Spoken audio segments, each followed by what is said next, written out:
In this video, we will learn how to find the inverse of a piecewise defined function. First, to find the inverse of a function defined by an equation, consider a one-to-one function f of x. In this case, we will choose f of x equals 7x minus 2. To find the inverse of this function, first let y equal f of x so that the entire equation is defined in terms of x and y only. This gives us y equals 7x minus 2.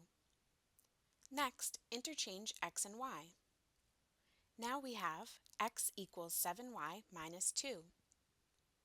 Then, solve for y in terms of x. So we get negative 7y equals negative x minus 2. Check your work carefully, as a mistake here can give us the wrong inverse function. Continuing to solve for y, we get y equals 1/7 x plus 2/7. Finally, let y equal f inverse of x. Thus, the inverse function is f inverse of x equals 1/7 times x plus 2/7. The inverse function can also be found in another way. You can also solve for the inverse by first letting f of x equal y, and then solving for x in terms of y. You would then let x equal f inverse of y, and finally replace y with x. We can verify our work by evaluating the original function when x is equal to the inverse function, or by evaluating the inverse function when x is equal to the original function. In both cases, the results would yield the true statement x equals x. Let's find the inverse of a piecewise defined function. The piecewise defined function p of x is defined as the cubed root of x when x is less than or equal to 0, and as the absolute value of x when x is greater than 0. From the graph of p of x, we can make a table with corresponding domain and range values.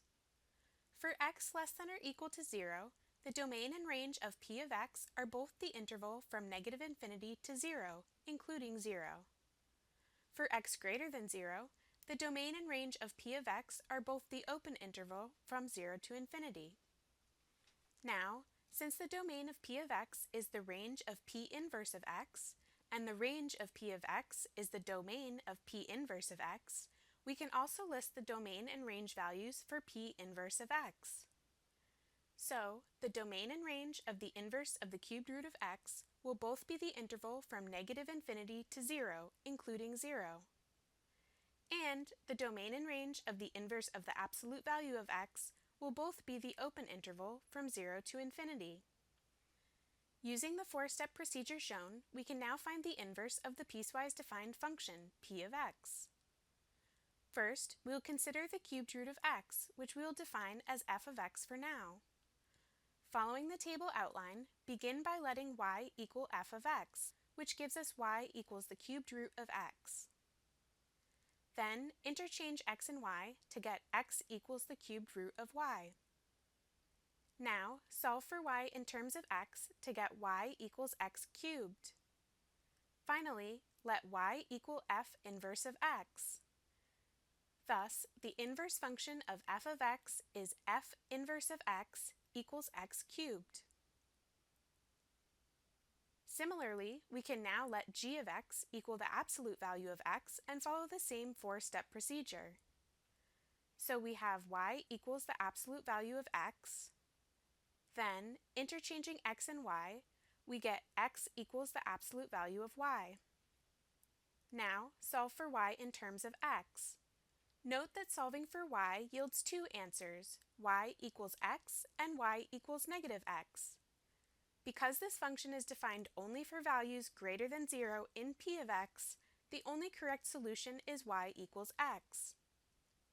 Finally, let y equal g inverse of x. Thus, the inverse function of g of x is g inverse of x equals x.